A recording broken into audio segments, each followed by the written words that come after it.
Antes de estudar a palavra de Deus, vamos orar. Pai querido que estás nos céus, estamos aqui na Tua presença, Te louvando, Te agradecendo pelos amigos, pelos irmãos, pela fé que nos une, pela bendita esperança que o Senhor nos deu da breve volta de Jesus. Neste momento imploramos a presença do Espírito Santo aqui conosco, para que o Senhor abra a nossa mente para entendermos a Tua palavra, entendermos a Tua profecia aplicada para os nossos dias hoje. Em nome de Jesus pedimos e agradecemos. Amém. Amém. Ok, está na manchete, está nos jornais de hoje, está na mente de todo mundo o fato do Reino Unido estar saindo da União Europeia. Foi feito o plebiscito e por uma margem pequena ganharam aqueles que querem sair da União Europeia. No entanto, a cidade de Londres, em massa, votou para ficar na União Europeia. Mas o interior ganhou para sair. Mas, fazendo parte do Reino Unido, ainda a Escócia e a Irlanda também preferem permanecer na União Europeia. David Cameron, o primeiro-ministro, também queria permanecer na União Europeia. Por isso ele pediu demissão quando ganhou o voto para deixar a União Europeia. E agora eles estão sem primeiro-ministro, estão escolhendo ainda. O que significa esta saída do Reino Unido da União Europeia? Muitos estão ligando este fato com a profecia de Daniel capítulo 2. Vocês que têm Bíblia poderão então abrir a Bíblia em Daniel capítulo 2. Vamos ver se existe alguma relação entre a saída do Reino Unido da União Europeia e Daniel capítulo 2.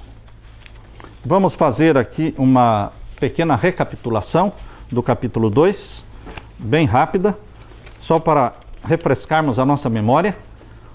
Nabucodonosor, no capítulo 2, menciona que ele era o rei de Babilônia. E ele teve um sonho. Acontece que ele, quando acordou, se esqueceu do sonho, não se lembrava do sonho.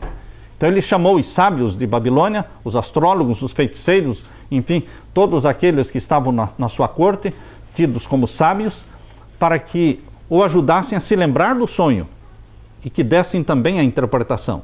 Acontece que eles não conseguiram fazer com que o rei se lembrasse do sonho, então o rei mandou matar a todos. E neste ímpeto, nesta decisão de matar os sábios, foram também buscar Daniel e os seus companheiros para que fossem mortos. E Daniel perguntou, mas por que o rei está tão apressado em matar os sábios de Babilônia? E então explicaram para ele que os sábios de Babilônia não conseguiram dizer qual tinha sido o sonho que o rei Nabucodonosor tinha tido. E Daniel pediu tempo para o rei, para que ele orasse, juntamente com seus 3 companheiros, ao Deus do céu, para que o Deus do céu lhe desse a revelação de qual tinha sido o sonho que o rei Nabucodonosor tinha tido. Então foi-lhe dado esse tempo, e Daniel e os seus companheiros oraram, e Deus lhe revelou qual era o sonho.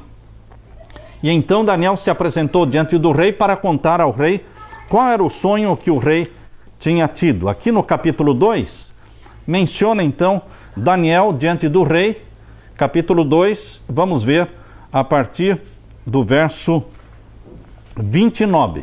A partir do verso 29, capítulo 2 de Daniel. Estando tu, ó rei, na tua cama, subiram os teus pensamentos ao que há de ser depois disto. Aquele, pois, que revela os segredos, te fez saber o que há de ser. E a mim me foi revelado este segredo, não porque haja em mim mais sabedoria do que em todos os viventes, mas para que a interpretação se fizesse saber ao rei, para que entendesses os pensamentos do teu coração. Tu, ó rei, estavas vendo, e eis aqui uma grande estátua. Esta estátua, que era grande, cujo resplendor era excelente, estava em pé diante de ti, e a sua vista era terrível. Então, Daniel agora está contando para o rei qual foi o sonho que ele teve e que se esqueceu. Você, rei, viu no sonho uma grande estátua. E o verso 32 diz: a cabeça daquela estátua era de ouro fino, o seu peito e os seus braços de prata, o seu ventre e as suas coxas de cobre, as pernas de ferro, os seus pés em parte de ferro, em parte de barro.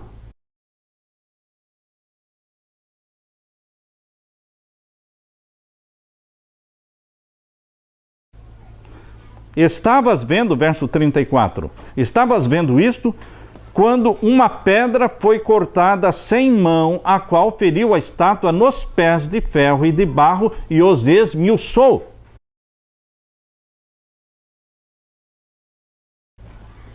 Então foi juntamente esmiuçado o ferro, o barro, o cobre, a prata, o ouro, os quais se fizeram como a pragana das eiras no estio, e o vento os levou e não se achou lugar algum para eles.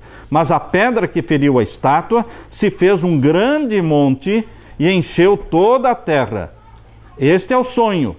Também a interpretação dele diremos na presença do rei. Deus deu o sonho e Deus deu também a interpretação. E no verso 38 começa a interpretação. Daniel está falando para o rei Nabucodonosor: e tu és a cabeça de ouro. Começou a interpretação. Você, Nabucodonosor, rei de Babilônia, é a cabeça de ouro. E depois de ti se levantará outro reino inferior ao teu. Ou seja, o peito e os braços de prata representam um império que viria depois de Babilônia. Neste caso, o império da Medo-Pérsia. Depois, diz ainda o verso 39, um terceiro reino de metal, o qual terá domínio sobre toda a terra. Um terceiro reino, nesse caso seria a Grécia. E o verso 40 diz: e um quarto reino será forte como ferro, pois como o ferro esmiuça e quebra tudo, como o ferro quebra todas as coisas, ele esmiuçará e quebrantará. Então esse quarto reino é o Império de Roma. Babilônia dominou o mundo do ano 606 a 539. E Medo-Pérsia dominou o mundo do ano 539 ao ano 331. A Grécia dominou o mundo do ano 331 até o ano 168. E Roma dominou o mundo do ano 168 a.C. até o ano 476 depois de Cristo. Então, é o império que mais durou, foi o Império de Roma. Porque na estátua, a parte mais longa era as duas pernas de ferro. Então o império que mais durou foi o Império Romano. Durou mais de 600 anos. Então, quando Daniel estava contando, dando a interpretação, aqui diz o verso 42: e como os dedos dos pés eram em parte de ferro e em parte de barro, assim por uma parte o reino será forte e por outra será frágil. Então, depois do Império Romano, representado pelas duas pernas de ferro, viria então o quê? Os pés em parte de ferro, em parte de barro. Então, depois do Império Romano, ou seja, 476 para frente, quando acabou o Império Romano, a Europa seria dividida e não se uniria, porque barro e ferro não se misturam. Ferro é forte, barro é fraco. Então, a Europa dividida depois do Império Romano seria uma Europa dividida com países fortes e com países fracos. E exatamente os 10 dedos representam as nações que surgiram do Império Romano. Aqui diz o verso 43: quanto ao que viste de ferro misturado com barro, de lodo, misturar-se-ão com semente humana, mas não se ligarão um ao outro, assim como o ferro se não mistura com o barro. Verso 44, mas nos dias destes reis, falando dos pés, nos dias destes reis, o Deus do céu levantará um reino que não será jamais destruído, e este reino não passará a outro povo, esmiuçará e consumirá todos estes reinos, e será estabelecido para sempre. Portanto, a pedra que apareceu no sonho, que foi lançada do céu sem mão, e atingiu a estátua nos pés, e destruiu toda a estátua, esta pedra é Jesus. A pedra principal, a pedra angular, a rocha eterna. Cristo voltará dos céus, em glória e majestade, para destruir os 10 reinos representados pelos 10 dedos da estátua. Acontece, queridos, que este sonho dado para Nabucodonosor no capítulo 2, ele foi repetido no capítulo 7, não agora com uma estátua. Abra sua Bíblia no capítulo 7 de Daniel. Aqui no capítulo 7 o sonho é repetido, mas através de uma visão dada a Daniel, e nesta visão não era uma estátua, mas eram 4 animais, mas tinha o mesmo simbolismo. No capítulo 7, a cabeça de ouro não é a cabeça de ouro, mas é o leão. Aqui no capítulo 7, o primeiro animal que aparece é o leão, que representa a Babilônia.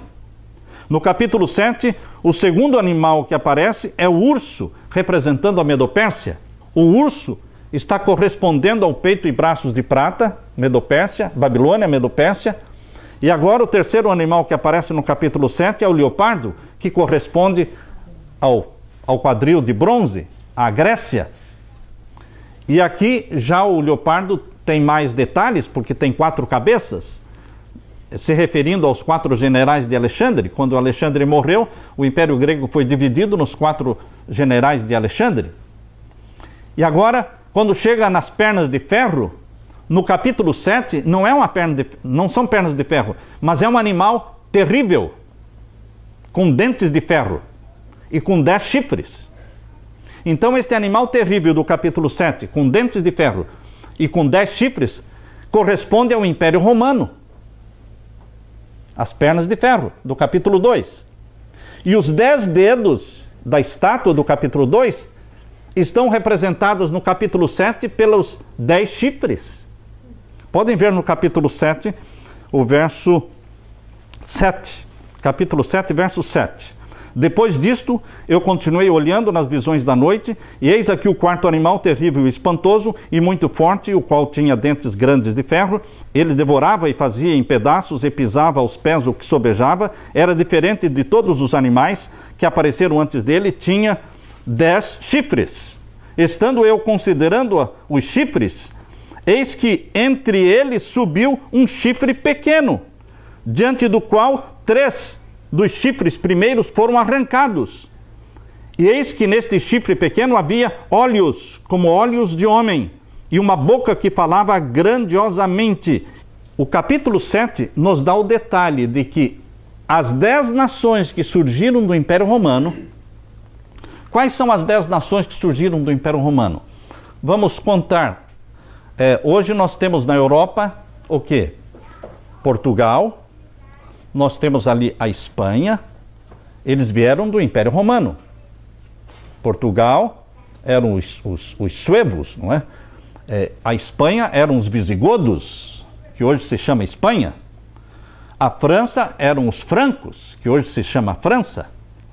A Inglaterra eram os anglo-saxões. A Alemanha são os alemanes. A Itália, e o que mais? Temos os burgúndios, que era a Suíça. Portugal, Espanha, França, Inglaterra, Alemanha, Suíça, e temos a Itália. Agora nós temos três que surgiram do Império Romano que não existem mais hoje: os érulos, os vândalos e os ostrogodos. Os érulos, os vândalos e os ostrogodos sumiram, foram destruídos.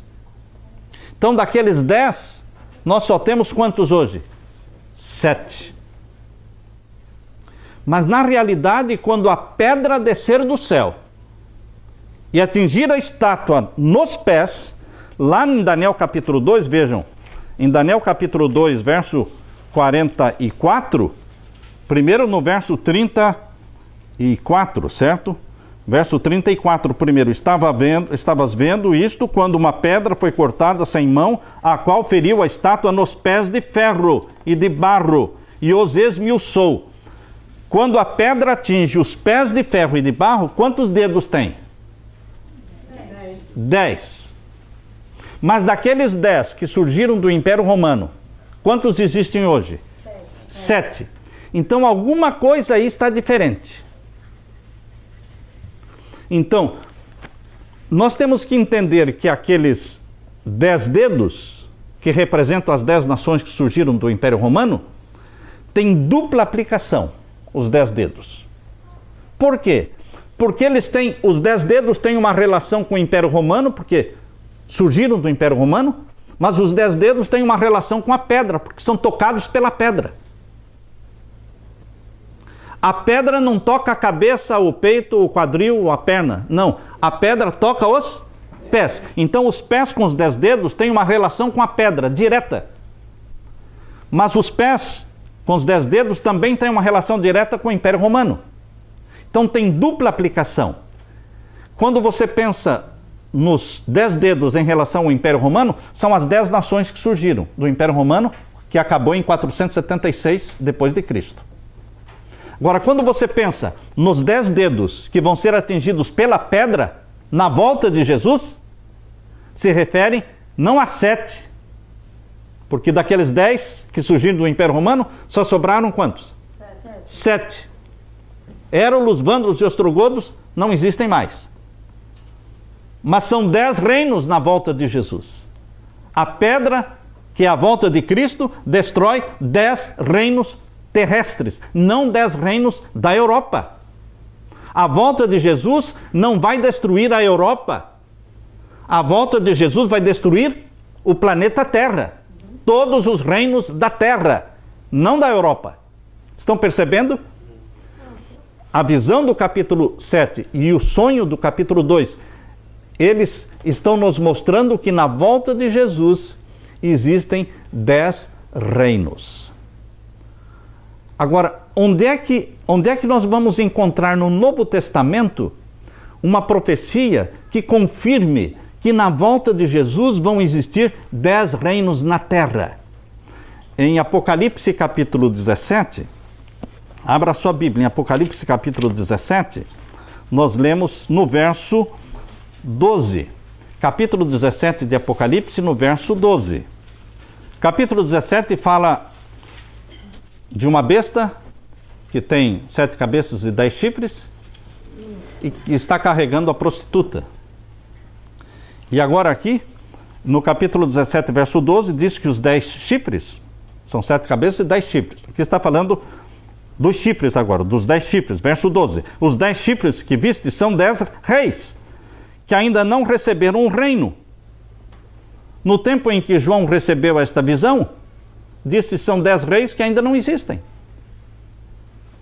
Estes 10 reis não existiam ainda no tempo de João, porque ainda não receberam um reino. Ora, um rei que não recebeu o reino é rei? Não. Se desse para ser rei sem ter reino, eu poderia ser um rei. Mas um rei tem que ter o quê? Um reino. Mas João está dizendo que quando ele viu a visão, os 10 reis ainda não eram reis, porque ainda não tinham recebido o reino. Então, está falando de reinos o quê? Futuros. Reinos que estariam em processo de se formar no futuro. E exatamente, meus queridos, agora no tempo da volta de Jesus, quando a pedra descer do céu com poder e glória, a volta majestosa de Jesus, vão existir na terra 10 reinos, representados pelos 10 chifres, aqui do capítulo 17. Vamos ler o verso 12 de novo. E os 10 chifres que viste são 10 reis, que ainda não receberam o quê?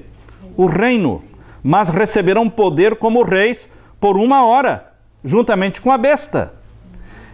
Estes têm o mesmo intento e entregarão o seu poder e autoridade à besta. A besta que vai reinar sobre toda a terra, vai reinar sobre 10 reinos.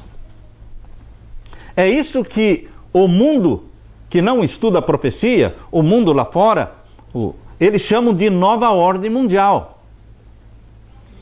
A nova ordem mundial é este programa, este projeto de formar 10 reinos, 10 blocos econômicos.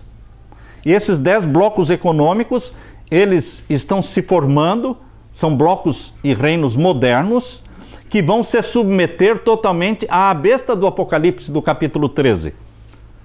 A besta que subiu do mar, ao poder papal. O poder papal terá domínio sobre os 10 reinos no tempo do fim. Quando Jesus Cristo voltar com poder e glória, ele vem e destrói 10 reinos que estão se submetendo ao poder papal. Vem Jesus Cristo para estabelecer o reino, o quinto reino. O quinto reino é o reino do nosso Senhor Jesus Cristo. A nova ordem mundial não é um reino. A nova ordem mundial é um ajuntamento de 10 reinos. Porque muitas pessoas dizem que não vai existir nova ordem mundial, porque o quinto império mundial será o de Cristo. Lógico que o quinto império mundial será o de Cristo. Depois que Roma acabou em 476, não se formou outro reino mundial. E a nova ordem mundial são 10 reinos que estarão se submetendo a quem? Ao poder papal. Isso eles chamam de nova ordem mundial. Mas não é um quinto reino. São 10 reinos. Está claro isso? Agora, existe uma relação direta entre os dedos da estátua do capítulo 2, verso 44 de Daniel, uma relação direta com os 10 reinos de Apocalipse 17, verso 12. Isto se chama nova ordem mundial, que está na nota de dólar. Na nota de dólar, o selo dos Estados Unidos, atrás da nota de dólar, fala exatamente do quê? Da nova ordem mundial. Quando você pega aquela pirâmide que existe na nota de dólar, a pirâmide inacabada, com olho de Horus. Alguns chamam olho de Horus, outros chamam olho de Lúcifer. Lá em cima, o olho que tudo vê. Vocês podem observar na nota de dólar que debaixo da pirâmide existe uma frase escrito Novus Ordem Seclorum, que é nova ordem mundial. A nova ordem mundial era um sonho do Illuminati, é um sonho dos Estados Unidos, faz parte do selo dos Estados Unidos. O presidente Bush pai, foi o primeiro presidente americano que começou a falar abertamente sobre nova ordem mundial. Depois outros presidentes começaram a falar. Hoje a frase nova ordem mundial é comum. Todos nós sabemos que o mundo está caminhando para uma nova ordem mundial e que os reinos estão se formando. Quais são esses reinos modernos que estão se formando? A nação número 1 será a União Norte-Americana. México, Canadá, Estados Unidos. Essa é a nação número 1. México, Canadá, Estados Unidos. Agora, esta semana, estavam falando da reunião no Canadá dos 3 muito amigos, não é? 3 muito amigos, que são os 3 líderes das 3 nações, para formarem, eles estão estudando para formar o quê? A União Norte-Americana. Essa é a nação número 1, esse é o bloco econômico número 1. O bloco econômico número 2 é a União Europeia. Interessante que, quando foi votado pelo Congresso americano a União Norte-Americana, 1973, no tempo do Clinton, também no mesmo ano foi formada a União Europeia. A União Europeia já existe há mais de 40 anos. 42, 43 anos, já existe a União Europeia. Foi a primeira que se formou. E o terceiro bloco econômico, número 3, é o Japão. E o quarto é a África do Sul e a Austrália. E o número 5 é o bloco antigo da União Soviética. E o número 6 é toda a América do Sul. América Central e América do Sul, juntando, formam o bloco número 6. Da América Central só fica fora o México, que pertence ao bloco número 1. O bloco número 6 foi assinado pelo Lula em 2008 e chama-se Unasul. O bloco número 7 está em processo de se formar já há um bom tempo. Com a guerra do Afeganistão, depois a guerra do Iraque, depois a revolução no Egito, depois a guerra e a queda de Omar Gaddafi na Líbia, e agora a guerra na Síria, estão formando o bloco número 7. Depois da Síria, eles vão fazer guerra no Sudão, depois vão fazer guerra no Irã, eles estão formando o bloco número 7, que envolve todas as nações árabes. Só que eles têm, no meio destas nações árabes, eles têm Israel. Percebam, esse é o bloco mais difícil de se formar. Está em processo. O bloco número 8 é o centro da África, é a região mais pobre da África. E o bloco número 9 é a Ásia. E o bloco número 10 é a China sozinha. Portanto, esses 10 blocos econômicos, eles são chamados de 10 reinos. Aqui em Apocalipse capítulo 17, verso 12, são 10 reinos modernos. Isso foi colocado em mapa. Se você entrar na internet, você vai encontrar na internet o mapa das 10 supernações, ou o mapa dos 10 blocos econômicos.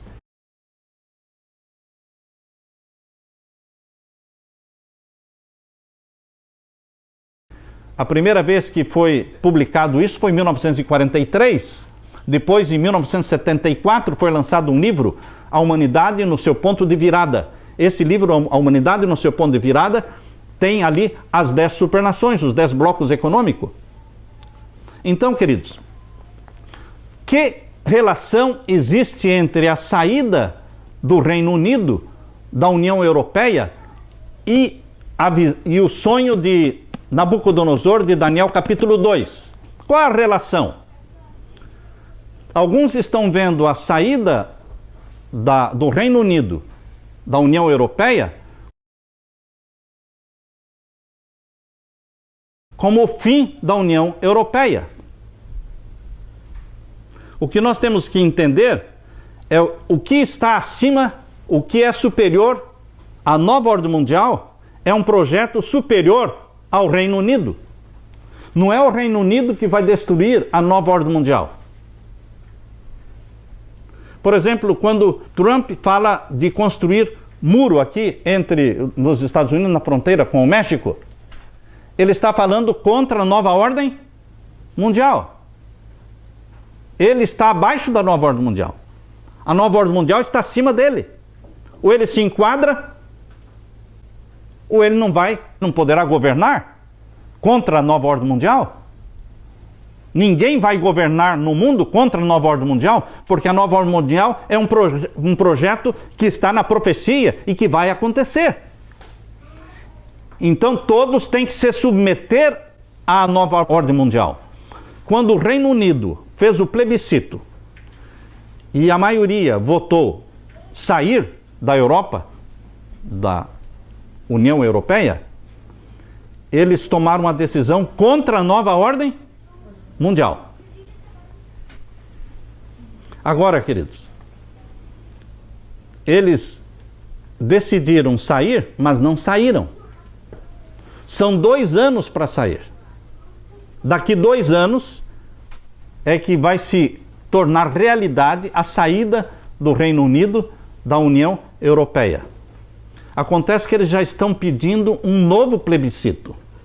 Eles já estão pedindo uma nova chance, uma nova eleição. Porque Londres em massa não quer sair. Irlanda não quer sair. Escócia não quer sair. E a margem de vitória dos que pediram para sair da União Europeia foi muito pequena.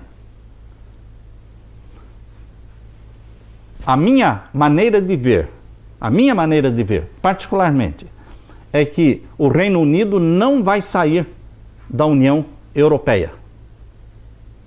E se alguém não já saiu, como já saiu? Daqui 2 anos eles vão sair.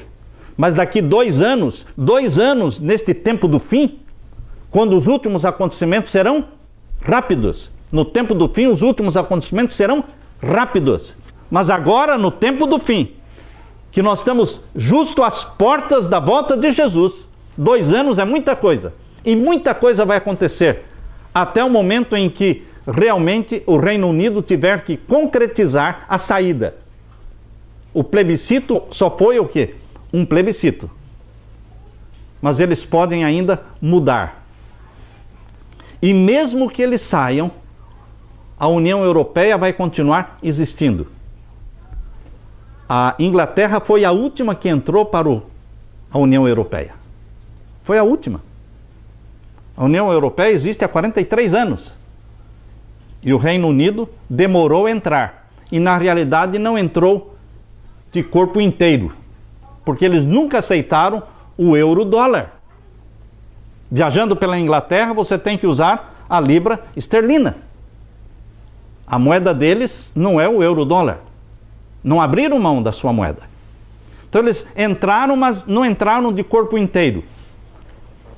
Aqueles que acreditam que a nova ordem mundial não vai acontecer, temos que pedir, tenham paciência, porque é uma profecia, e está no capítulo 2, verso 44, a pedra, quando descer do céu, vai atingir os pés da estátua com 10 dedos, ou seja, com 10 reinos.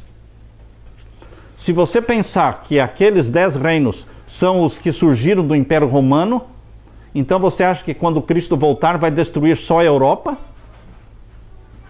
Porque aqueles 10 reinos que surgiram do Império Romano se referem somente à Europa. Mas não, queridos, a volta de Cristo vai destruir o quê? Todo o planeta. São os 10 reinos de Apocalipse 17, verso 12. Agora, quando a Bíblia diz que quando eles estiverem dizendo paz, paz e segurança, lhes virá o quê? Repentina destruição.